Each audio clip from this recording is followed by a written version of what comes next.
Friends, I am so excited to finally share this chilaquiles recipe with you. It is one of my all-time favorite Mexican breakfasts where you have crispy tortilla chips simmered in salsa and they kind of soak that up a bit.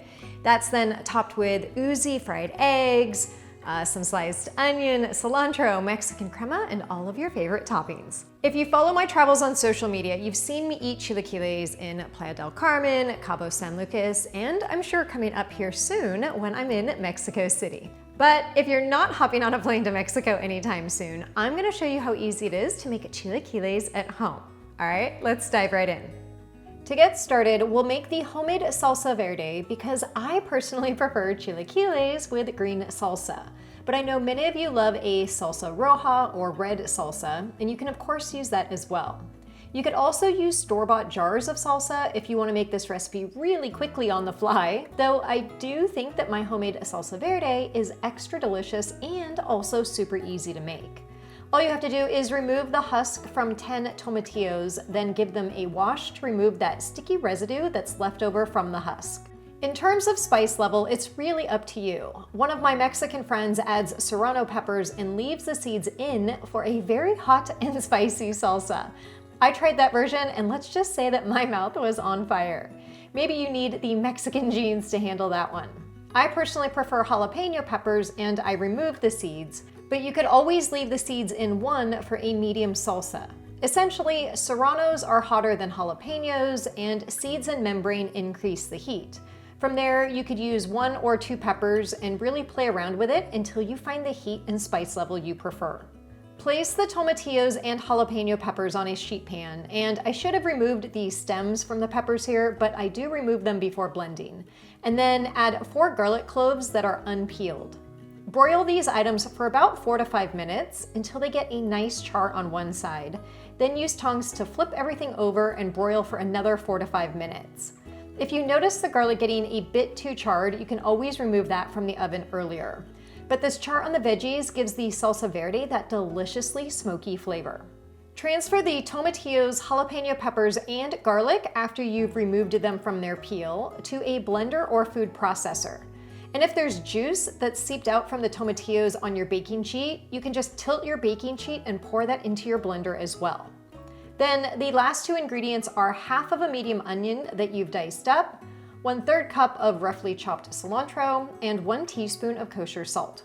Add the lid and then pulse this all together until it's reached your desired texture. If I'm serving this up with chips as a dip, I'll often leave it a bit chunkier, but when I'm making chilaquiles, I tend to make it a bit smoother. But this is how easy it is to make a homemade salsa verde, whether you use it for this recipe or something else. And of course, I always recommend doing a little taste test before moving on to make sure that your salsa verde meets your spice level expectations. Okay, moving on to the chilaquiles, you'll need 4 6-inch corn tortillas, and just cut those into 8 wedges. Now, many authentic recipes will have you deep frying the chips in oil, but it's honestly so easy to bake them in the oven. I just line them up on a baking sheet, spray one side, flip them over, and spray again. You can also sprinkle with a little kosher salt if you'd like.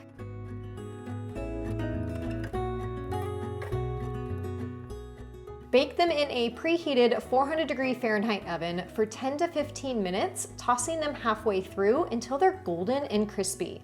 And I don't worry about flipping each chip over individually at the halfway mark, I just sort of toss them around.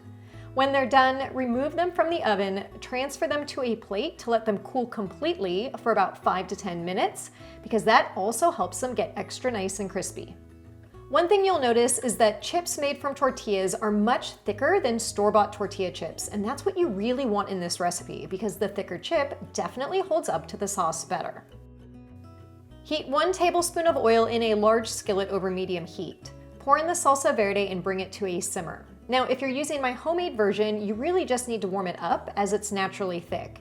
But if you're using a more watery, store-bought version, you can simmer it for 3 to 5 minutes until it's slightly thickened. Add the tortilla chips and toss them around until they're coated for about a minute. You want them softened but not soggy. Then turn off the heat. Now, at the same time the salsa is warming up in one pan, heat some oil in a separate pan to fry your eggs. It's best to have both the salsa and eggs started at the same time so they finish about the same time. Crack 4 eggs into the pan and fry them to your liking. I prefer sunny side up and usually love a really runny yolk, though as you can see here, my pan is a bit too hot. So I'm going to get extra crispy fried eggs, which no complaints from me on that, as I do love a crispy bottom. You can season your eggs with salt and pepper, and then you are pretty much done, because all that's left to do is assemble your chilaquiles. Add a portion of the salsa soaked chips to a plate, and then add your fried eggs. Top the eggs with a few slices of avocado, some sliced white onion, a few dollops of Mexican crema or my lime crema, which is extra yummy, a few sprinkles of queso fresco or cotija cheese, and lastly, a little sprinkle of fresh cilantro. Now tell me that doesn't look like one amazingly delicious breakfast that you just want to dive into. It's packed with so much flavor, it's hearty, and will definitely keep you full, whether you enjoy it for breakfast, lunch, or dinner, and it's just all around satisfying. I also personally love it, as I have so many fond memories traveling through Mexico and enjoying it at different destinations. So before I finish and take my bite, here are 2 little videos where I've enjoyed it on my travels.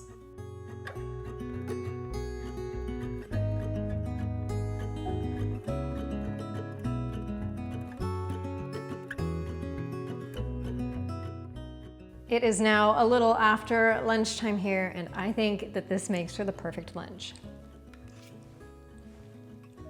The chips still have a little bit of crunch, but they've soaked up some of the salsa verde, and the salsa verde for me is perfectly spiced, though again, you can always add a little more spice to it if you'd like. The eggs provide that protein and heartiness, and I personally love a very oozy yolk. And then you get the creaminess from the avocado and the crema and the queso fresco. It is just, it's perfection. Now this should be 2 servings, though I made quite a big plate today, so a normal portion size would be a bit smaller than this, but it's definitely enough to fill up 2 people. And I will say that if you make my homemade salsa verde, it really doesn't need much time at all to simmer on the stove because it's naturally thicker than store-bought versions. Store-bought jars of salsa verde tend to be a little bit more watery, just based on how they're made, mass production. So if you're using a store-bought jar, you might want to simmer it on the stove for a couple of minutes, but mine, all you really need to do is warm it through. Now I do also have a recipe on my website for huevos rancheros. And so when I'm in Mexico, I usually alternate between ordering that for breakfast and chilaquiles. As I mentioned at the beginning, I am headed to Mexico City very shortly, so if you want to follow along on that adventure, make sure that you're following me on Instagram stories. That's usually where I post all my behind the scenes of my travels. And it's such a foodie city from what I've heard, so I cannot be more excited to go. And don't forget that I have a ton of Mexican recipes on my website. It's the cuisine that I actually have the most recipes for, not only because it's my personal favorite, but so many Mexican recipes are just naturally gluten-free. And with Cinco de Mayo right around the corner, I think you can get a lot of tasty inspiration for those recipes, so I will leave a link to the entire category of Mexican recipes in the description box below. I hope you guys enjoyed today's recipe and video for chilaquiles, and I cannot wait to see your photos making it in your kitchens at home. And do tell me below what your preference is. Is it green salsa or red salsa, salsa verde or salsa roja? All right, with that, I will see you guys in the next video.